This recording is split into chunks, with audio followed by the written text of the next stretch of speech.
नमस्कार दर्शकों साथियों, मैं हूं शशि शर्मा। आप देख रहे हैं दबंग खबरें। दर्शकों, आज हम रीना मेहता कॉलेज में मौजूद हैं। आज रीना मेहता कॉलेज का फाउंडर डे है। 25 वर्ष पूरे हो गए रीना मेहता कॉलेज को।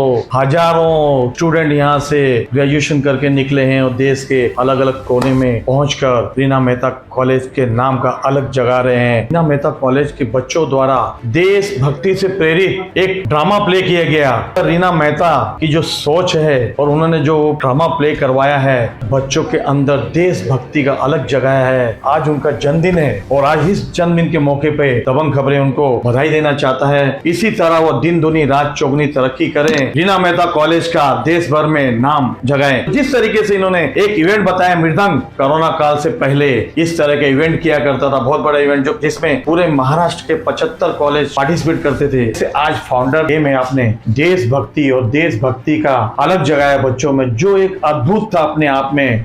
बेटे, सभी के दिलों में आपके प्रति 4 गुना रिस्पेक्ट बढ़ गई है। आज जो आपने परफॉर्मेंस देखी वो तो सिर्फ एक हमारी झांकी है, क्योंकि ये बच्चे हमारे देश का भविष्य है और आज की जो जनरेशन है उनके अंदर ये देशभक्ति की अलग जगाना, मैं समझती हूँ कि ये हमारा कर्तव्य है। और ये कर्तव्य को अगर हम पूरा नहीं कर पाते इस फील्ड में रहकर, तो यहाँ इस चेयर पर बैठने का मुझे कोई अधिकार नहीं है। क्योंकि इस देश के प्रति आज का जो युवा है उनकी एक अलग जिम्मेदारी है, जो हम चाहते हैं कि आने वाले समय में युवा भी अपने देश में ज़्यादा से ज़्यादा जो सैन्य है या हमारी जवान है उनके साथ में अपना योगदान दे और उस देशभक्ति को उनके अंदर जगाना, ये हमारी एक प्राथमिकता रही है हमारे इंस्टीट्यूट की। आप जब भी हमारे यहाँ मृदंग देखेंगे, आज 2 साल बाद हुआ है, कोरोना काल के 2 साल बाद, तो हर मृदंग में हमारी कोशिश यही रहती है कि ऐसे ड्रामा और ऐसे परफॉर्मेंस के थ्रू हम उनके अंदर एक देशभक्ति की लो जगा पाए और वो उत्साह उनमें कायम रहे। मैडम, आप भारतीय जनता पार्टी जो देश की क्या पूरे विश्व की एक बहुत बड़ी पॉलिटिकल पार्टी है, उस पार्टी से जुड़ी हुई है और मीरा भाईंदर इकाई की आप महिलाओं की जिलाध्यक्ष है। उस नाते हमने आज देखा कि आप महिलाओं के उत्थान के लिए बहुत सारे प्रोग्राम कर रही हो। वो आए हुए बच्चों को फाउंडर डे में उनको आपने एक संदेश जारी किया। प्रधानमंत्री नरेंद्र मोदी जी ने जिस तरह की योजनाएं हैं, उस योजनाओं का आप अपने बच्चों द्वारा पेरेंट्स को भी लाभ देना चाहती है, तो क्या कहेंगी? आने वाले जो कुछ दिनों में प्रधानमंत्री नरेंद्र मोदी जी का जन्मदिन है। जी, मैं सबसे पहले हमारे माननीय मोदी जी के जन्मदिवस के उपलक्ष्य में हमने जो जो योजनाएं उनके द्वारा कोविड काल में या हमारे भारतवर्ष के लिए जो जो उन्होंने लागू की है, उन सबका फ़ायदा हमारे पेरेंट्स तक पहुँचे, हमारे स्टूडेंट्स तक पहुँचे, यही मेरी कोशिश है। और उनके जन्मदिन के उपलक्ष्य में ही रीना मेहता कॉलेज यहाँ पर एक कैंप लगाने जा रही है, जिसमें मोदी जी के आयुष्मान भारत योजना होने दो, आयुष्मान हेल्थ कार्ड होने दो, ज्योतिबा फुले कार्ड होने दो, तो ऐसी बहुत सारी ई श्रम कार्ड है, ऐसे बहुत सारी योजनाओं का लाभ हमारे पेरेंट्स और स्टूडेंट्स को मिले, ऐसी मेरी इच्छा है। मीरा भाईंदर में अनाथ आश्रम है और उसमें बच्चे भी हैं और वृद्ध व्यक्ति भी हैं, महिलाएं हैं, पुरुष हैं, तो उनके उत्थान के लिए आप आने वाले समय में क्या करना चाहती हैं? देखिए, जहाँ तक बच्चों का सवाल है या बहुत सारी ऐसे वृद्धाश्रम की अगर हम बात करें, सीनियर सिटीजन्स की भी, तो मैं आपको बताऊं कि मीरा भाईंदर में ऐसे सैकड़ों सीनियर सिटीजन्स खुल चुके हैं। लेकिन अगर वहाँ पे व्यवस्था और वहाँ की अगर आप सर्वे करेंगे एज ए पत्रकार, आप हर सीनियर सिटीजन में आश्रम में जाएंगे, तब आपको पता चलेगा कि वहाँ पे लोगों की हालत क्या है।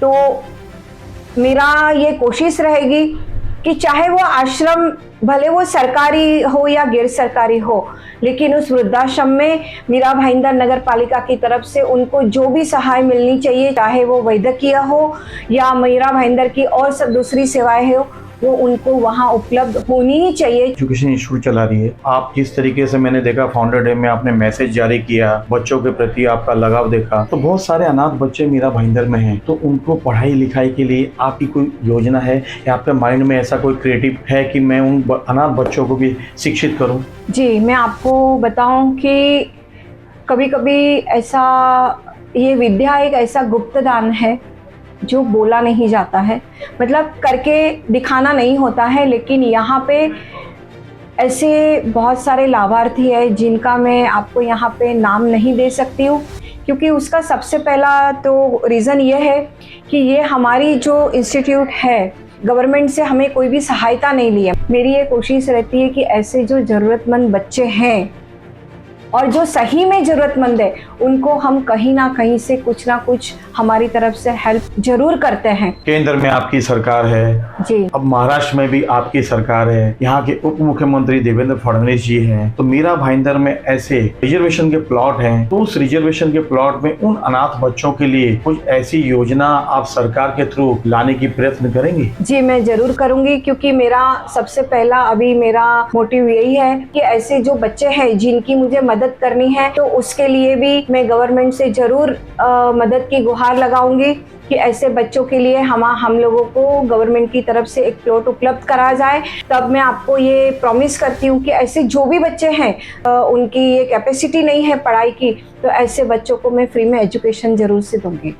बच्चे ही देश का भविष्य है, ऐसा प्रधानमंत्री नरेंद्र मोदी जी का भी विचार है। जी। देखिए ये थी रीना मेहता जी, मृदुभाषी, दयालु, इनका स्वभाव जो है बड़ा ही मिलनसार है, चाहे वो बच्चे हो, चाहे महिलाएं हो, चाहे वृद्ध हो, लेकिन ये हमेशा यही कोशिश करती हैं कि मैं किस तरह से किस रूप में किसको कितनी मदद कर सकूं, यही उनका उद्देश्य होता है। इसी उद्देश्य के चलते भारतीय जनता पार्टी जो देश की बहुत ही बड़ी पार्टी है, उस पार्टी ने मेरा जिला इकाई का जिलाध्यक्ष नियुक्त किया है। मीरा भाईंदर की जो महिलाएं हैं उनके उत्थान में भी अलग अलग योजनाएं जो सरकार द्वारा मिलती है उन तक पहुंचाएं और उनको भी स्वावलंबी बनाएं। बहुत ही नेक सुंदर विचार इनके, और फिर से दबंग खबरें की ओर से इनको ढेर सारी शुभकामनाएं इनके जन्मदिन पर।